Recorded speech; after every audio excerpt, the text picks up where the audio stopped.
This will be a video about Suzanne Fournier and Ernie Crey's chapter, Wolves in Sheep's Clothing. It's from a book called Stolen from Our Embrace, which came out in the late 90s.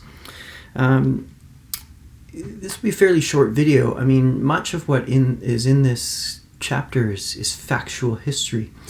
So they're talking about what's called the 60s scoop, although the chapter indicates that obviously this went on for much longer than just a single decade.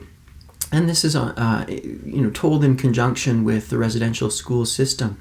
And so, for example, some of us maybe learned about the residential school systems in grade school or high school, in history class or whatever.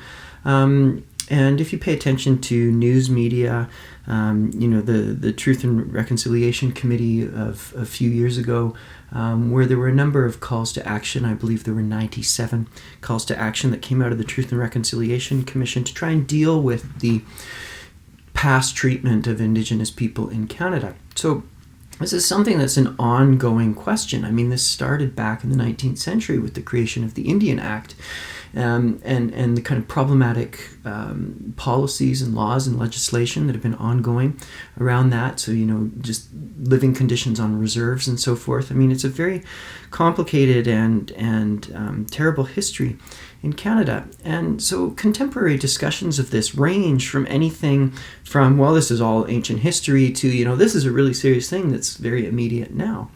And a chapter like this, depending on what your background is, might be illuminating to you, that maybe you never knew that this went on. Maybe it's something you're familiar with, okay?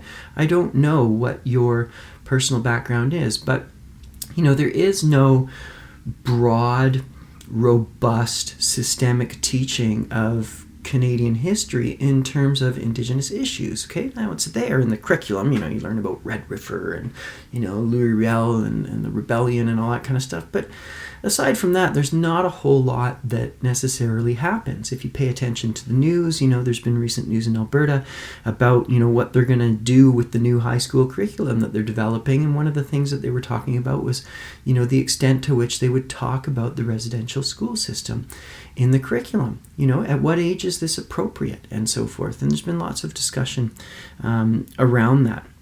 So this chapter is as I said, somewhat factual in what happened. It's also got some commentary, some interpretation and opinion about it. But the long and the short of it is that, children were taken from their homes, Indigenous children, homes generally on the reserves, okay?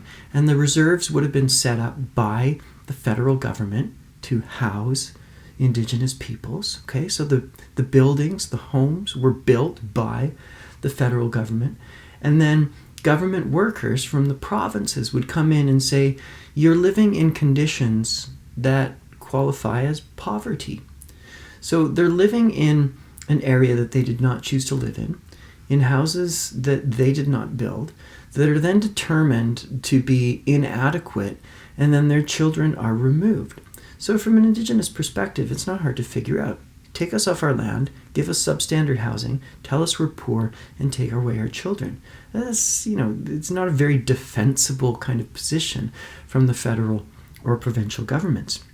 So, this is not ancient history. The last residential school closed in 1996 in Saskatchewan. That's 24 years ago, So kids who went to that residential school in 1996, if they survived, they're still alive today. They'd be, 40 or thereabouts, okay? So this is not something that happened way back in the past. These people are still alive and dealing with this historical wrong, and in many cases this historical trauma. So the question for the nation, I think, and us as citizens of the nation is what ought to be done about this. And again, we hear different responses. Oh, this is ancient history. But as I've just suggested, this is not ancient history. That people who, were forcibly adopted out of their homes, this happened in the 50s, the 60s, the 70s, the 80s. And I don't know exactly when this program was changed, okay?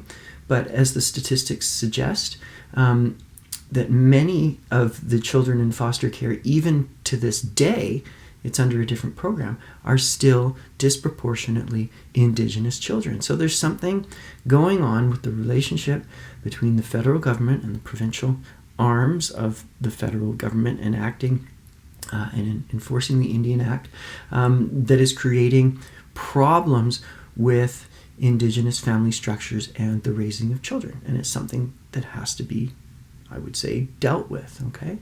So again, people who were adopted out, they're still alive today. And many of them do not know who their birth parents are or where they even came from.